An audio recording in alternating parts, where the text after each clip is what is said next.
За бүгдээрээ сайн байцгаана уу? Шинэмчлэхээр ахин уулзж байгаадаа баяртай байна. Энэ удаагийнхаа дугаарыг өмнөх удаагийн дугаартайгаа уялдуулаад хийхээр болсон. Яг тэгэхээр өмнөх дугаарт болохоор Японы нууц байсан нэг үед бол нууцалж байжгаад одоо бол ингээд өөрсдийнхөө уугуул иргэдийн нэг юмаа гэдгийг хүлээн зөвшөөрсөн Айну гэдэг омгийн талаар ярьсан. Тэгэхээр Япончуудаа харах юм бол ер нь жоохон өөр царайтай ийм хүмүүс байсан. Харин энэ удаагийн дугаарыг болохоор тухайн бичлэгний яг доор нь бичсэн байсан комментийн дагуу хийхээр шийдэд байна. Тэгэхээр угаасаа яг за дараагийнхаа бичлэгийг ямар сэдвээр хийх вэ гэж бодож явах тэр үед тэр коммент орж ирээд тэгээ дээрэс нь маш олон хүн дэмжсэн байсан учраас энэ удаагийн дугаартаа Окинавагийн уугуул иргэдийн талаар ярихаар бэлдээд байна. Окинавагийн энэ уугуул иргэдүүдийг болохоор Окинавиан буюу Рюкю хүмүүс гэж хэлдэг. За энэ Окинава гэдэг бол ер нь Японы хамгийн алдартай аялал жуулчлалын бүс болсон нэгэн ийм том арал байгаа. Тэгээ энд бол Японоос ч гэсэндээ явж очиход бас нэлээд их хөрөнгө мөнгө болон цаг хугацаа зарцуулагддаг. Тэгээ ер нь бол Азийн Хавай гэж нэрлэгддэг. Яагаад гэх юм бол очоод ингээд харах юм бол тийм хаваад ургадаг энэ даал мод гэдэг үлээ те энэ модод ургадгаас авахуулаад далайн иргэн нулистэй ийм номин ногоон өнгийн устай гих мэтэр үзэсгэлэнтэй байглаараа маш их алдартай. Манай Монголоос ч гэсэндээ Окинава явах аяллаа ийм группүүд ч гэсэндээ нэлээд их гардыг билээ. Тэгээ Окинава яг юугаараа өөр байгаа юм бэ? Яагаад энийг Япон яг мөн байсан уу? Япон хүмүүс яг мөн байсан уу? Биш байсан уу гэдэг ийм асуултад үргэлж хүмүүсийн дунд явдаг вэ гэдэг тэр түүхийг нь ярьж өгч байж гин. За мөн энэ Окинавагийн хүмүүсийн онцлог те соёл тэр бүх зүйлсийг нь өмнөх Айну хүмүүсийн Айну овгийн хүмүүсийн талаар ярьсан шигэ товчхон тийм ойлголт өгөхөөр сууж байна. Окинава арал нь Японы баруун өмнөд хэсэгт оршдог. Японы нийт нутаг дэвсгэрийн 0.6%-ыг л ерөөсөө эзэлдэг. 47 мууж захиргааны 44 дахь муужнаа. Тэгээ Окинава мууж гэж нэрлэдэг. Дээрээс нь Окинаваг зарим хүмүүсийн мэдж байгаагаар бол Окинавад өнөөдрийг хүртэл Америкийн нэгдсэн улсын цэргийн бааз байрладаг гэдгээрээ бас маш олон хүмүүс мэддэг газар нутаг болов уу гэж бодож байна. Окинавагийн энэ арлыг бол арай өөрөөр бас нэрлэдэг. Нэрнийхэн тухай ярих юм бол Рюкю гэдэг нэртэй. Миний бичлэгийн комментэн дээр ч гэсэндээ Рюкю хүмүүсийн талаар бас яриад өгөөч гэж бичсэн байсан шүү дээ. Окинавагийн хүмүүсийг бол Рюкю хүмүүс гэж нэрлдэг байсан. Одоо ч гэсэндээ мэдээж бас нэрлдэг. Тэгээ Рюкю хүмүүс чинь дотроо ингээд хэд хэдэн төрөл байгаа хгүй 5 6 арлын 5 6 өөр хэлээр ярьдаг ийм жижиг омгууд шиг овгууд шиг ингээд амьдардаг байсан жижиг өөр арлууд байдаг байсан. Энийн нэг нь бол Окинава байгаад байгаа юм аа. Тэгээ энэ Рюкю гэдэг нэр нь болохоор хамгийн анхныхаа сурвалжийг нь хайгаад үзсэн чинь хятад ханз болж таарсан. Энэ нь Юцю гэж бичигддэг ийм ханз байсан байгаа. Энэ Юцю гэдэг нь болохоор японочууд заавч ашиглахдаа Рюкю гэж хэрэгсэн байгаа юм л та. Яг гэвэл Японд чинь ил үсэг байхгүйгээс үүдээд ю гэдэг нь өөрөөр ю болоод тэгээд цю нь болохоор q болоод ингэж Ryukyu гэж уншигддаг болсон байгаамаа. Тэгтээ Ryukyu гэж японочууд тэднийг дууддаг ч гэсэндээ хятадууд ч гэсэндээ тэднийг Ryukyu гэж дууддаг ч гэсэндээ энэ Окинавагийн хүмүүс бол өөрсдийгөө Учинан буюу Окинава гэж нэрлэдэг байсан байгаамаа. Тэгэхээр энэ Ryukyu гэдэг хэлээрээ бол Учина гэдэг нь Окинава, Учинанчу гэдэг нь Окинава хүн, тэгээ Яматончу гэх юм бол Япон хүн, их газрын тэр Япон хүн гэж хэлж байгаамаа. Яагаад их газрын Япон хүн гэж байгаа гэх юм бол Японы газрын зургийн нөлөө гэж тохиод Япончин энд оршоод байгаа. Окинава бол нэлээд энэ доогуур тусдаа салцсан том арал байгаад байгаа шүү дээ тийм. Саяны тайдад энэ Ryukyu гэд хэлний талаар ярьсан учраас нэгэнд энэ Ryukyu хүмүүсийн хэлний асуудлыг нь яриа гэж бодож байна л доо. Эдгээр хүмүүс бол манай эртний өмнөх үеэс ахуулаад энэ Окинава арал дээр амьдарч байсан анхны тэр үедээ бол Япон хэлээр ярьдаггүй байсан. Эдгээр хүмүүс бол өөрсдийнхөө тусынхаа хэлээр ярьдаг байсан. Энд жишээ нь 6 төрлийн хэл байдаг гэсэн гэж аахгүй. Ryukyuan хэл байдаг байсан гэж. Окинава, Кунигама, Миякон, Яяма, Yonaguni Amami гэд ийм хэлнүүд байдаг. Эдгээр хэлнүүд нь одоо Япон хэлтэй ойлголцох нь бүх хэл өөрсдөө энэ 6 одоо тэ хэлээрээ ч гэсэндээ ойлголцоход тун бэрхтэй байдаг байсан гэж тэгж байгаа. Яг Япон хэлээр жишээлх юм бол баярлалаа гэдэг үг гэж байгаа. Arigatou gozaimasu гэж байгаа шүү дээ.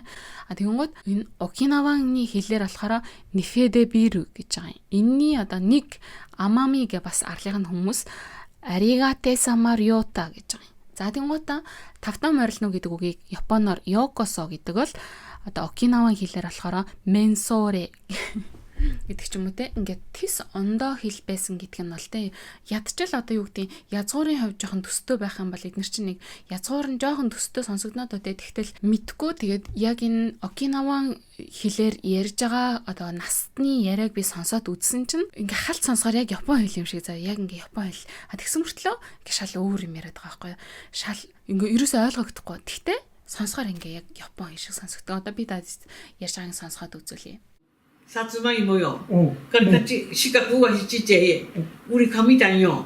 ある日 Тэгээ энэ бичлэгний талаар болохоор доор нь нэг Япон хүн тэгж бичсэн байсан. Одоо гадны хүмүүстэй Япон хэл ямар сонсогддог вэ гэдгийг одоо мэдрэх ганц боломжоо гэж байгаа байхгүй. Яг үнэхээр тэгээ Япон хэл мэдгүй хүн энийг сонсох юм бол Японоор яг нэг иймэрхүү Япон хэл бас нэг иймэрхүү сонсогддог. Тэгэхдээ Япон хүмүүс бол энийг ойлгохгүй ийм байгаа юм да. Тэр нэг аялга тэгээ пауз гэж байгаа тэр одоо нэг юу гэдэг лээ аялгуун жоохон төстэй гэх юм уу аялгуун жоохон төстэй боловч үгнүүд нь бол тис ондоо ийм хэл юм бэлээ. За тэгээд энэ Окинаван хэлээр болохоор одоо 228 мянган хүн бий. Одоо энэ Ryukyu гэдэг байгаа энэ том бүрэлдэхүүнээс одоо хамгийн их хүн ярьж үлдсэн хадгалагдсан хэл нь бол энэ Окинаван хэл. За бусад энэ 5 төрлийн хэлээр бол нэг ойролцоогоор 10,000-аас 15,000 хүн одоо ярьж чаддаг. Тэгээ бусад хүмүүс нь бол одоо бүгдээрээ одоо Япон хэлэндээ уусаад энэ хэлнүүдээ бол мартсан гэдэг юм байна лээ. Окинава дээр амьдарч исэн хүмүүс хаанаас ирсэн бэ гэдэг таамагуд бас байгаа юм. Тэгэнгүүт ерөнхийдөө түүхийн ихэнх юмнууд бол хятад руу л ер нь жоохон заа тийм билээ. Гэхдээ хятад болон Японоос аль талаас нь ирж суурьсан байх магадлалтай. Хэсэг нь бол Японоос хурж ирсэн. Хэсэг нь бол одоо хятадын талаас орж ирж суурьсан байх магадлалтай гэж үздэг юм билээ. Яагаад гэвэл одоо археологийн судалгаанууд археологийн олдор молдоруудыг нь харахаар ихэнх нь бол одоо хятадд яг хийжсэн вар сав байдаг ч юм уу те. Хятадын тэр нэг соёлын үлдэгдлүүд нь одоо тэр эртний үеийнх нь хүмүүсийн хэрглэж эдэлж исэн юмн дундаас нь гарч ирээд байдаг юм байна лээ. Тэгэхээр магадгүй одоо хятадаас тий орж ирсэн хүмүүс нь өөрсдийнхээ тэр нэг онцлогийг бий болгоод амьдарч исэн байх магадлалтай гэж үздэг. Тэгээд дээрэс нь Тайвантай маш ойрхон, Японоос илүү Тайвантай илүү ойрхон ч гэсэндээ Японы газар нутаг болж үлдсэн ийм түүхтэй юм байна лээ. За Ryukyu арлууд дээр дор хаяж 32,000-аас 18,000 жилийн өмнөөс хүмүүс оршин сууж исэн. Өөрөөр хэлэх юм бол одоо бидний өмнөх дугаар дээр ярьсан Жомоны үе гэж хэлж байгаа шүү дээ. Японы Жомоны үе буюу хүмүүс загас ч юм уу те ан ав хийж амьдарч байсан одоо дээр үеийн одоо хамгийн эртний үеийн хүмүүсийн арай нэг жоохон соёлтой болсон тэр примитив хүмүүс гэж байгаа. Тэр үеийн хүмүүстэй амьдрах аргын хувьд бол ер нь адилхан байсан. Тэгж байгаа Жомоны дараагийн үе бол одоо Яёийн үе буюу Японд Солонгосын талаас ингээ орж ирсэн хүмүүс чинь хурж ирээ газар тариалан өрсөлдүүлсэн гэж хэлж байгаа шүү дээ. Тэгэхээр яг энэ Окинавагийн арлууд дээр ч гэсэндээ адилхан Яёийн соёл орж ирээд энтхийн хүмүүс одоо ан агнуур загасчлал хийж одоо аж ахуйгаа авж явж исэн бол үргэлжлүүлээд нөгөөдөл чинь бас тариалаад газар тариалан эрхлээд эхэлсэн байт юм байна. За ингээд одоо Ryukanчууд чинь өөрсдийн одоо хаант засгийг байгуулж тэ саяын 6 хэлтэй бусад одоо жижиг арлуудыгаа нэгтгээд нэгэн том эзэнт гүрнийг байгуулад энэ хүмүүс бол одоо Япон улс бишээ. Өөрсдийн Ryukyu гэдэг одоо энэ том хаант улсыг байгуулад хаанаа хүртэл залж исэн. Тэгээ яалцчгүй өөр улс байсан гэдг нь бол ингээд тодорхой харагддаг. Тэдгээр тэр улсын одоо өмсөж зүүж байгаа эдлэл хэрэгсэлтэй бусад идэж ууж байгаа зүйлс гэд бүх юм нь одоо тухайн үеийн Япончуудаас л өөр байсан. Хэлийн хувьд ч гэсэндээ өөр байсан. Ингэж явж байгаад одоо яаж яваад одоо Япончуудын нэгэн хэсэг болсон бэ гэх юм бол явсаар агаад түүхийн одоо маш их нухчаан дунд Япон болон Ryukyчууд хоорондоо нэгээ олзлон авах эсвэл Японы зүгээс бол мэдээж одоо Ryukyu өөрийн газар нутгаа болгох, тэ өөрийн ард түмнээ болгох сонирхол маш их байсан. Дээрээс нь Рюк чинь өөрөө хятадын талтай маш их одоо худалдаа наймаа эрхэлдэг, тийм сайн харилцаатай байсан гэж үздэг. Тэгэхдээ Мэйжигийн эрен үед тэр хаант улсыг нь Японы эзэнд гүрэн өөрийн одоо мэдлэлтэй авч одоо өөрөөр хэлэх юм бол эзлэн авсан гэж хэлдэг. Ингээд 1879 онд Рюкюгийн одоо эзэн хаант улс татан буугдаж нутаг дэвсгэрийг нь Окинава муж болгон өөрчлөн зохион байгуулсан. Тэгээд энэ Рюкю гэдэг хаант улсын хамгийн сүүлийн эзэн хааныг нь Шоутай гэж нэрлэдэг байсан. Энэ Шоутай гэж хааныг Токио руу цөлсөн гэж байгаа байхгүй юу?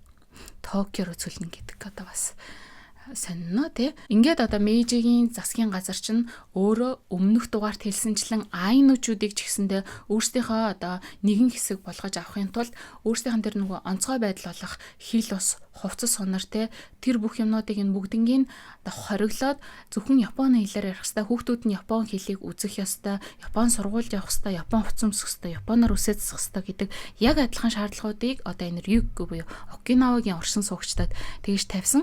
Иннээс болоод одоо Окинавагийн хүмүүс бол энэ хил соёлоо алдахтай өнөөдөр ч гэсэндээ баг одоо эдгээр хэлүүд нь устдах хэмжээнд хүрсэн байгаа байхгүй юу. Тэгээ яг адилхан 2009 онд нэгдсэн үндэсний байгууллагын тогтоолоор энэ Айну болон Окинавагийн Рюкюгийн хүмүүсийг бүгднийг одоо Японы уугуул ирэхэд өөрсдийнхөө одоо энэ хэл, соёл, заншлуудыг авч үлдэхийн төлөө одоо өөрсдийнхөө хийх ёстой бүх юмыг хийх ёстой. Япон улс ч гэсэндээ энийг дэмжих ёстой, хүлээн зөвшөөрөх ёстой, уугуул иргэдэй гэж хүлээн зөвшөөрч дэмжих ёстой гэдэг тэр юмыг одоо тунхагснаар буцаад одоо өөрсдийнхөө хэл бас бүх юмыг олж авахын төлөө айнуучууд шиг одоо тэмцэж аваа ийм арт түмэн юм байлээ.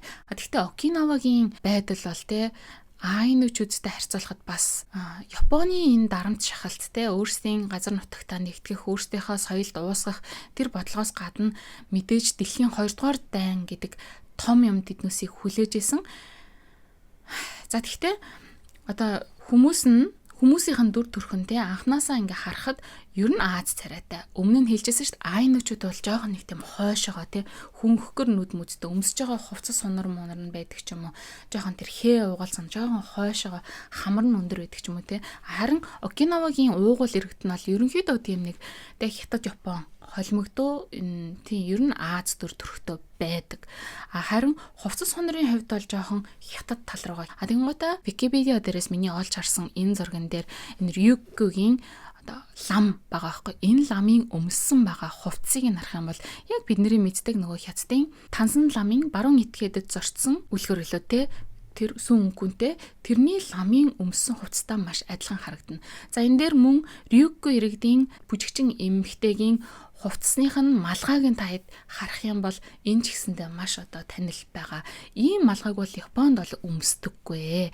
Тэгэхээр гэхдээ энэ бол одоо Японы тэ уугуул иргэдийн соёлын нэг хэсэг гэдэг утгаараа явж байгаа гэсэн үг байх нэ. Ингээд дэлхийн 2 дугаар дайн ирсэн. Дэлхийн 2 дугаар дайнд Окинава ямар хамаатай юм бэ гэх юм бол 1945 он гэхэд Америк нэгдсэн улс номхон далайн арлуудаар дамжаад Японд одоо улам ойртожсэн. Тэгээ энэ Окинава ч нөөрөө Японы одоо тэр үндсэн том арлаасаа ерөөсөө 500 орчим километрийн зайтай. Тэгэхээр одоо Японд яаж ойртох юм бэ гэх юм бол ерөөсөө энэ Окинава дээр байрлах Окинаваг эзлээд авчих юм бол Японы их газарт одоо довтлох суйртай болно гэж Америк нэгдсэн улс үзэжсэнтэй холбоотой. Ингээд Battle of Okinawa буюу одоо маш том тэгээ түүхэнд бас бичигдэж үлдсэн Окинавагийн одоо тулалдаан 1945 оны 4-р сараас 6-р сар хүртэл үргэлжилсэн байдаг. За энэ тулааны үеэр бол 100,000 гаруй Япон зэрэг, 12,000 гаруй Америк зэрэг, 100,000 гаруй энгийн иргэн буюу одоо Рюкю иргэд нас барсан гэж үздэг. За тэгээд энэ Окинавачуудыг энэ дайнд оролцуулсанд Окинавачууд бол одоо хүртэл настай хүмүүс нь маш их тийм сэтгэл өвдөж явдаг. Яагаад гэвэл Окинавачууд өөрсдөө тухайн үед Япон хүмүүс гэж үздэггүйс. Яагаад гэвэл тусдаа хэл соёлтой, тусдаа хаант улстай, тусдаа ийм бүх юм тусдаа байсан чинь яагаад бид нарыг энэ дайндаа ингэж оролцуулж манай энэ олон хүмүүсийг энэ дайнаараа дамжуулж үгүй хийж байгаа юм бэ гэдэг тийм юмтай байсан. Тэгээд дайнд орсон залуу ирчүүд нь бол ихэнх нь үхэж өргөдөж үгүй болсон. Хүүхдүүд, эмэгтэйчүүд нь бол одоо өсөглөнт нэрвэгдэж үгүй болсон гэд энэ 45 оны одоо энэ тулалдаан дайнаар бол маш олон одоо хүмүүсээ энэ Рюкю хүмүүс алдсан тийм эмгэнэлтэй түүхтэй байд юм лээ. Бид нар бол одоо тэр дайныг те юу гэж дурсдаг гэх юм бол бид нар бол хоёр их гүрний дунд хавчуулагдсан тийм ард түмэн байсан гэж хэлдэм байлээ. За ингээд 1945 онд одоо Окинавагийн энэ тулаан те дууссаны дараа Америкийн нэгдсэн улс Окинаваг бол цэргийнхаа захиргаанд оруулсан. Тэгээ 1952 онд Япон тусгаар тогтнолоос сэргээсэн ч гэсэн Окинава одоо Японд буцаагдаагүй. Харин Америкийн нэгдсэн улсын удирдлагатаар үлдсэн. Ингээд Америк доллар хэрэгэлдэг байсан. Америкийн захиргаа үйлчилдэг байсан. Америкийн нэгдсэн улсын томоохон цэргийн баазууд байгуулсан. Ер нь бол тэр ингээд нэг талаараа бараг л одоо Америк тэ Япон хүмүүс ингээд дотор нь сууж байгаа юм шиг тийм Америк улс болж хувирсан. Өөрөөр хэлэх юм бол Япон боловч Японы удирдлагаас гадуур амьдарч байна гэж хүмүүс хэлдэг байсан. За ингээд 1971 онд буюу тэ бараг 20 гаруй жилийн дараа Окинавагийн одоо тийм гэрээлэл байгуулагдаж 1972 оны 5 сарын 15-нд Окинава Японы мэдэлд яг албан ёсоор буцаж ирсэн. Одоо бол ингээд 50 гаруй жил болцсон байна шүү дээ. 50 хэдэн жил. Тэгтээ албан ёсоор буцаж ирсэн ч гэсэндээ тэр нь ер нь бол албан ёсоор баггүй. Албан ёсоор буцаж ирсэн ч гэсэн тэнд нь Америкийн нэгдсэн улсын одоо цэргийн бааз байсан хിവэрэ байж л байгаа 70%, 60% газар нутгийг нь бол цэргийн бааз эзэлдэг одоо хүртэл тийм хിവэрэ байгаа шүү дээ. Тэг яагаад те буцаад Японд буцаагаад өгцөн мөртлөө ингээд Америкийн нэгдсэн улсын цэргийн бааз тэнд байрлаад идэм бэ гэх юм бол те Японыг хамгаалах гэдэг тийм одоо тайлбартай байдаг. Тэгээд энэнийхэн талаар дэлгэрүүлээд та ямар учиртай яагаад Японыг хамгаалах хэрэгтэй гэдгийг те дэлгэрүүлээд мэдмээр санагдах юм бол бас их сурвалжуудыг жоохон уншаад үзвэл зүгээр юм болоо гэж бодчих. Би одоо энэ талаар ярихаар бас хамаагүй юм ярьчих юм болоо гэж жоохон имиж байна.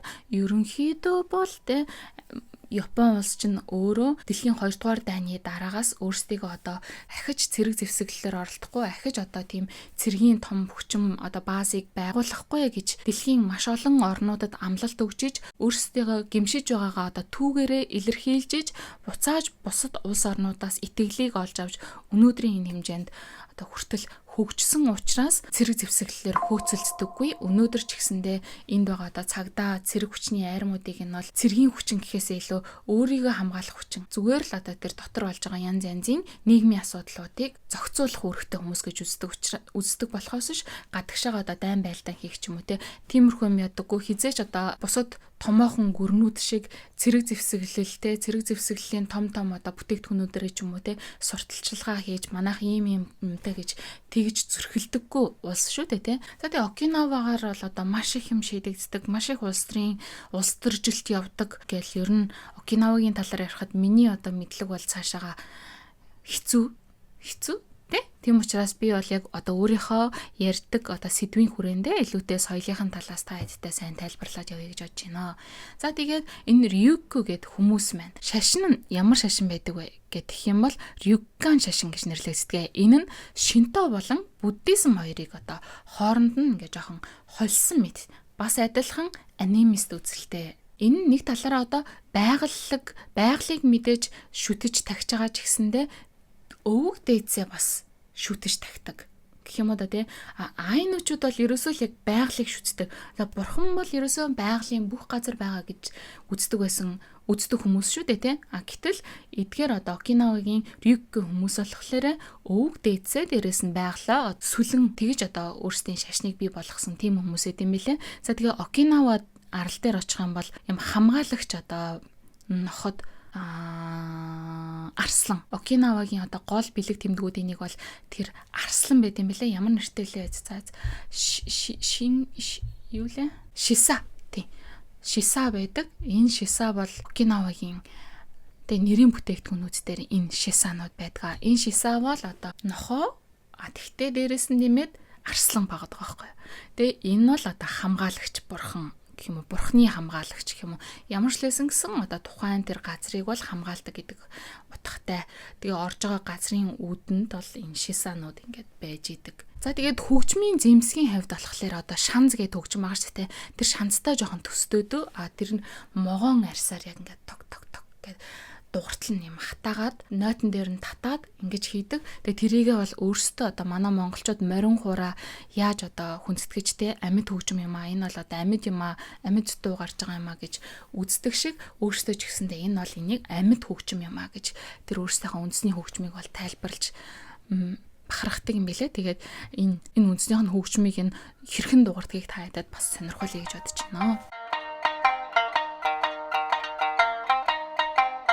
За мөн дээрээс нь Окинавагийн одоо Рюкю хүмүүсийн бас нэг сонирхолтой юм юу гэх юм бол энэ гаран дээр ингээ шивээс хийдэм билээ. Энэ гаран дээрх шивээсээрээ бас одоо хамгаалалт хийдэг гэх юм уу да тий. Энэ шивээсийг одоо орчин үед бол тий би бол одоо Окинавагийн уугуул иргэн ямаа гэдгийг мэдэгдэх үүднээс ядчил одоо бүх хуруунууд дээр биш магтны хуруун дээр ч юм уу тий. Эсвэл яг тэрнийх нь гол нэг тэр тэмдгийг нь ч юм уу эндээ шивүүлэх ч юм уу. Тэгэж өөрийгөө би Окинава хүн ямаа гэж одоо бахархалтайгаар би Рюкю хүн юмаа гэдгээ бахархалтайгаар ингэж илэрхийлэх тийм одоо тренд гэх юм уу да тийм юм бий болсон байлээ. Тэгээ яг тэрнийх нь одоо хээг хуарна гэх юм уу да тэр нь бүгдээрээ маш нарийн бэлэгдэлтэй учраас ямар хээг хуар зорж байгаа юм яаж байгаа хийж байгаа гэдг нь бүгдээрээ цаанаа жишээлх юм бол 2 гурвалжингийн араас нэг дөрүүлж орох юм бол хамгаалалт 2 гурвалжингийн араас нэг дөрүүлж орох юм бол цэвэр ариун сэтгэл гэдэг ч юм уу те бүх хээнүүд нь бүгдээрээ өөр өөрсдийн гэсэн одоо утга агуулгатай байсан байна гэж үздэг юм байна. Дээрээс нь хувцсны хувьд бас сонирхолтой.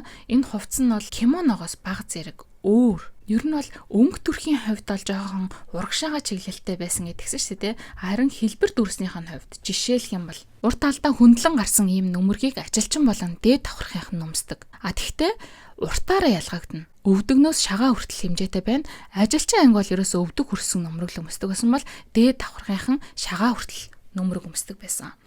За ингээл ерөнхийдөө өмсөж байгаа хувцаснасаа одоо давхарга нь харагддаг гэдэг чинь те ажилчин анги бол хитрхи орчим өмсчих юм бол яаж ажиллаж чадах юм. Тийм учраас мэдээж богинохныг өмснө. Дээд ангийн дээд давхаргынхан бол ерөнхийдөө эрх ямтай учраас заавал ажил хийх шаардлагагүй учраас ингээд уртыг өмсдөг гэдэг ч юм уу те. Ер нь ингээд хувцаараа бол тэг хийдэг ажил нь харагддаг байсан гэдэг жагаа шүү дээ. За эрэгтэйчүүд нь нөмөргөө бүсээр ер нь бэхэлдэг байсан бол эмэгтэйчүүд нь зүүгээр бэхэлдэг байсан. Эмэгтэйчүүдийн одоо рюсо гэдэг энэ хувцсыг нь бингата гэдэг ийм будаг аргаар хийдэг байсан. Тэгвэл энэ бингата нь зөвхөн цол хэрэгэмтэй баян хүмүүс л одоо хэрэглэх боломжтой ийм бингататай даавууг худалдаж авах боломжтой байсан гэдэг юм байна. За эмэгтэйчүүдийн энэ рюсо гэдэг хувцсынх нь хэлбэр нь кимононоос арай богинохон байхаар зориулагдсан.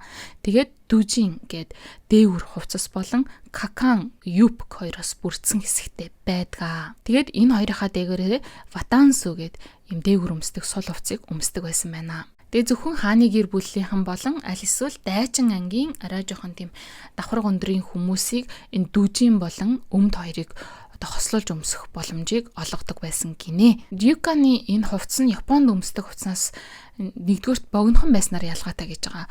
Нөгөөх нь ханцуун нэлээд юм том тэгээд том одоо нүхтэй байсан. Энэ нүхээрээ агаарын солилцоог нэлээд сайн оруулдаг байсан. Яагаад гэх юм бол Окинава бол Японы одоо энэ их газраас арай халуун.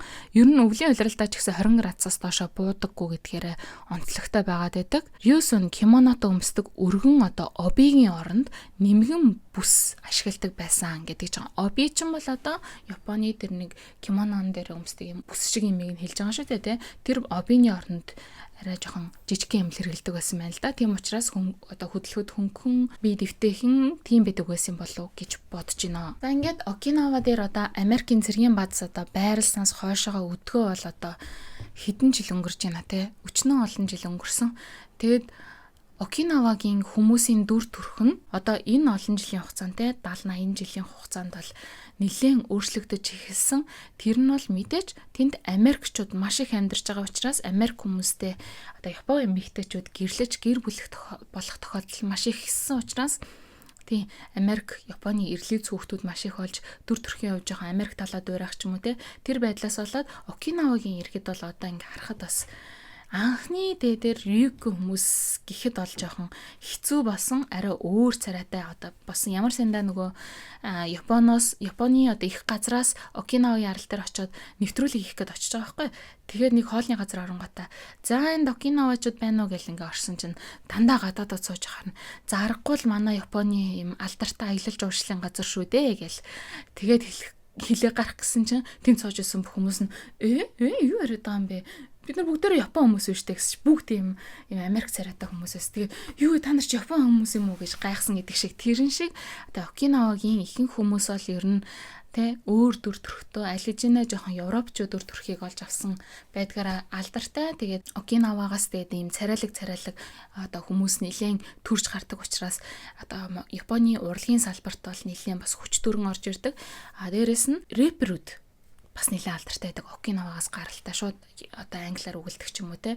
Аль эсвэл ингээл царай дүр төрхийн хувьд ч гэсэндээ үнэхээр кул тийм Япончуудаас арай өөр те том нүд хүнхэр нүдтэй. Гэхдээ Япон те тийм хүмүүс одоо хүч төрөн орж ирж байгаа юм байна лээ. За тэгээд өнөөдөр бол Окинава дээр аялал жуулчлалын маш том бүс байдаг гэж тэгжсэн. Та хэрвээ Окинавад очих юм бол Японд байгаагаас шал өөр уур амьсгалыг ерөнхийдөө бол мэдрэх болно. Тэнд Япон хүмүүс байгаа. Гэхдээ Японоос одоо Токиогоос ч юм уу те тис өөр уур амьсгал байх болно. Тэнд чинь нэг скуба дайвинг гэдэг ч нөгөө далаа дагуур ороод юм хайж майж үзэх ч юм уу те эсвэл далаа дагуур орж сэлж мэлэх тэр үйлчлэг нь бол маш алдартай байдаг. Япончууд том одоо амралтуудаараа Окинава руу те онгоцоор очиж тэнцээ очиж амардаг байх жишээтэй бараг гадаад явж байгаа юм шиг тийм байдаг. Тентхийн одоо хоол унд нь бол Японы хоол ундаас бас тис өөр амттай байдаг ч юм уу те. Ерөнхийдөө загас магсыг адилхан хэрэгжилж байгаа ч гэсэндээ арай өөр аргаар болгож эздэг гэх ч юм уу өөр амтлагаатай байдаг гэдэг ч юм уу. Тэгээд дээрэс нь Окинавагийн бас нэг алдартай юм нь юу гэх юм бол настай хүмүүс нь маш өндөр насалдаг. Одоо хэдэн онд илээ 100-аас дээш насны 400 гаруй хүн Окинавад байна гэж аахгүй. Ягаад гэх юм бол тэнд бол үргэлж дандаа шинэ одоо хоол үнсийг, шинэ загас ногоог хэрэгэлдэг. Тийм учраас тентхийн одоо настай хүмүүс бол маш өндөр насалдаг. Дээрэс нь хоол хүнснээс гадна одоо маш их тийм амьсгалын дасгал, йог энтер хийдэг. Дээрэс нь өш настай хүмүүс нь маш их ажилсаг байдаг. Тэгэл 70-80 гарчаал одоо манай Раднагу энтер шиг гүйдэг тийм хүмүүс маш их байдаг. Тэ дээрэс нь ингээл өглөө босоод дандаа дасгал хийдэг, янз янзын секс дугууланд явдаг тийм одоо хөшин настай хүмүүс их байдаг гэжсэн. Тэгээд юу лээ? Икигай чин Окинавад очдөг болов. Яг сайн саналаа штэ. Икигай дээр чин Окинавагийн хойд хэсэгт байдаг энэ Огими гэдэг тосгонд очиж судалгаа хийгээд энэ хүмүүс яагаад ийм олноор өндөр наслаад байна гэдгийг нь очиж судлаад, ярилцаад тэгээ маш их цаг хугацааг тэрэнд зарцуулаад тэгээд энэ Икигай гэдэг ном чинь өөрөө гарч ирсэн гэдэг юм билээ.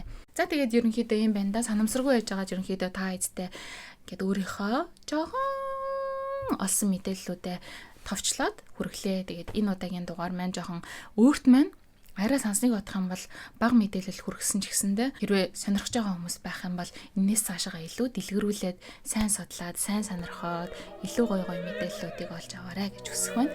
Тэгээ одоо охиноо цэцэрлэгээс нь очиж авах цаг болсон учраас ингээд хөдлөе да. Тэгээд дараагийн дугаар хүртэл баяртай.